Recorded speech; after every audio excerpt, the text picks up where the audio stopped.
والله ما تدري شيخ، يمكن أنا الكلام اللي أقوله وأنت الكلام اللي تقوله تصل إلى قلب إنسان، يمكن بيوم عرفة تتغير حياته كلها. صحيح. شيخ ناس مرضى حكم الأطباء عليهم بالموت. أنا سمعت قصص والله، دعوا الله في هذا اليوم فشفاهم الله.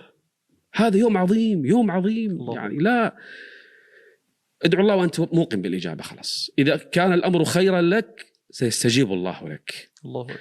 وتأكد إذا دعوت الله في يوم عرفة خالصا موقنا من قلبك ولم يستجب الله لك، بالتأكيد إما أنه أخفاه لشيء أعظم لذلك اليوم جعل الله لك جزاء أوفر لك في ذلك اليوم استجابة لهذا الدعاء، أو كان الأمر شرا في باطنه، أنت تظنه خير لك، تظنين هذا الشخص خير لك، تظن هذه المرأة صالحة لك وخيرا لك وما تدري، لعله يكون شر، الله يصرف عنك.